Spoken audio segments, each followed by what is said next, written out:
TDP సభ్యుల suspension పై విపక్షాలు సర్కార్ను target చేశాయి. సభ్యులపై సస్పెన్షన్ ఎత్తివేయాలని బీజేపీ స్పీకర్ను కోరింది. క్షమాపణలు చెబితేనే సభలోకి అనుమతిస్తామని అధికార పక్షం ఎదురుదాడి చేసింది. ఇక విపక్షాల్ని సర్కార్ బుల్డోజ్ చేస్తోందని బీజేపీ సభ్యులు లక్ష్మణ్, కిషన్ రెడ్డి, కాంగ్రెస్ సభ్యుడు భట్టి విక్రమార్క ఆరోపించారు. దాంతో రెండు పార్టీల సభ్యుల మధ్య తీవ్ర వాగ్వాదం జరిగింది. ఈ సందర్భంలో ప్రభుత్వము ముందుకొచ్చి ఒక గొప్ప మనసుతోని ఈ అంశానికి తెరదించడానికి ఖచ్చితంగా మీరు సస్పెన్షన్ ఎత్తేసి ఆ పార్టీ సభ్యులను మరి అనుమతించండి. సమస్యల మీద చర్చించే అవకాశం ప్రతి సభ్యుడికి అవకాశం ఉంది. కాబట్టి దయచేసి విమర్శలు దయచేసి బయట మాట్లాడడానికి మాట్లాడమండి. అసెంబ్లీ కన్నా పవిత్రత కాదు, దయచేసి ఇది డిబేట్స్ కాదు. ఏంటంటే గొంతులు మీకే మేము మాట్లాడమా మాట్లాడుతున్నాం. ఇదేం పద్ధతి? మాట్లాడే అవకాశం ఇచ్చిన ఉండాలి సభ్యులు. మేము ఒక సభ్యులు రైట్ కోసం మాట్లాడుతున్నాం. మేము కాబట్టి ఏదో ఇది అరుస్తే మంత్రి పదవులు వస్తాయి, చైర్మన్లు వస్తాయి అనుకుని మాట్లాడితే బయట డిబేట్లో మాట్లాడండి టీవీలో. బీజేపీ సభ్యులు లక్ష్మణ్ గారు ఇప్పుడు సస్పెన్షన్ గురించి మాట్లాడారు. సస్పెన్షన్ అయిన తర్వాత కూడా పశ్చాత్తాపం లేదు సభ్యునికి. మహారాష్ట్రలో గవర్నర్ వారి మీద అటాక్ చేస్తే 2 సంవత్సరాలు సస్పెండ్ చేశారు. 2 సంవత్సరాలు. అదేంటి మీ ప్రభుత్వం ఎందుకు చేసింది? అక్కడ మీ ప్రభుత్వం 2 సంవత్సరాలు చేయొచ్చు, మేము వారం రోజులు ఆ సభ్యుని పశ్చాత్తాపడమని చెప్పని మేము అడిగితే ఆ పశ్చాత్తాప పడకుండా ఆయన ఇష్టం వచ్చిన కామెంట్ చేస్తుండే. అధ్యక్ష, ఇది మీరు దృష్టిలో పెట్టుకోండి. టీఆర్ఎస్ పార్టీ 3 గంటల 40 నిమిషాలు మాట్లాడింది అధ్యక్ష.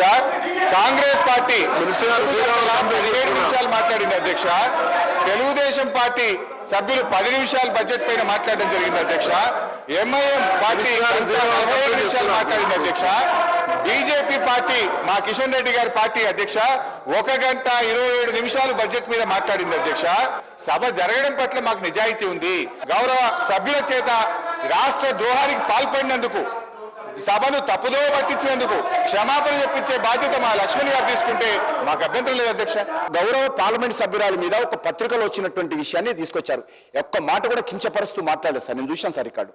అయినప్పటికీ కూడా మీరు సస్పెండ్ చేశారు. 3 రోజులైంది. ఆ విషయం వదిలేసి ఏ పార్టీ ఎన్ని గంటలు మాట్లాడింది, గతంలో ఏం జరిగింది, ఇది ఈ రకంగా టోటల్ గా మంత్రులు సార్ మీరు మా యొక్క రిస్క్ రావాలి సార్.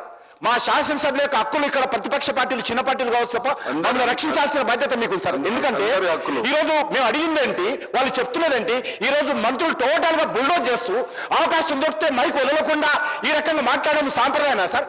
ఏ రకంగా టోటల్ డీవియేషన్ చేస్తూ మాట్లాడుతుంటే, మంత్రులు మాట్లాడుతుంటే మేము శాసనసభ్యులను ప్రతిపక్ష పార్టీలు మా మాట్లాడే అధికారం లేదా? టోటల్ ఈరోజు శాసనసభ వ్యవహారాల మంత్రి డీవియేషన్ చేస్తూ మాట్లాడు సార్. సభలో అర్థవంతమైనటువంటి చర్చ జరగడం పట్ల ఈ ప్రభుత్వానికి ఎంత కమిట్మెంట్ ఉందనేటువంటిది ఒక్కసారి రికార్డులు పరిశీలిస్తే అర్థమవుతుంది అధ్యక్ష. సభ్యుడికి అవకాశం ఇచ్చినాం, సభ్యుడు దాన్ని వినియోగించుకోలేదు. ఇది రాష్ట్ర ద్రోహానికి సంబంధించింది అధ్యక్ష. ఈ నిండు సభని లెజిస్లేటివ్ అఫైర్స్ మినిస్టర్ గారు తప్పుదోవ పట్టిస్తా ఉన్నారని నేను భావిస్తా ఉన్నాను.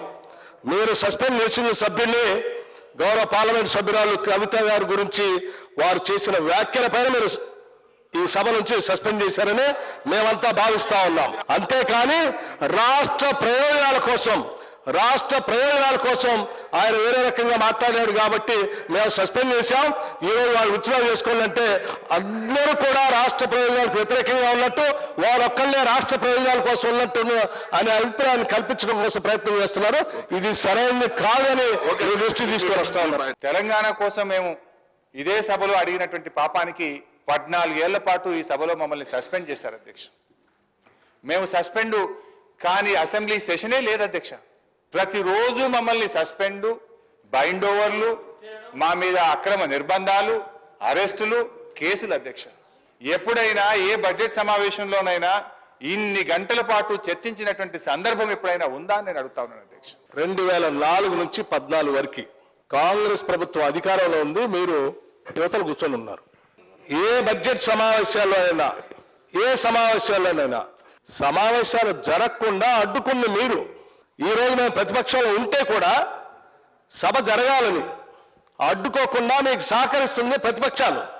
సభ నడవడానికి ఉపయోగపడింది. ఈరోజు అడ్డుకోకుండా మీలాగా కాగితాలు చింపకుండా గవర్నర్ మీద కాగితాలు విసిరేయకుండా ఈయనకొచ్చి వెళ్ళలోకి పోడియంలోకి వచ్చి అడ్డుపడకుండా హుందాగా ఈ సభ నడవాలని ఆశించి ఆలోచించి ఈ సభకు సహకరించేది ప్రతిపక్షాలు.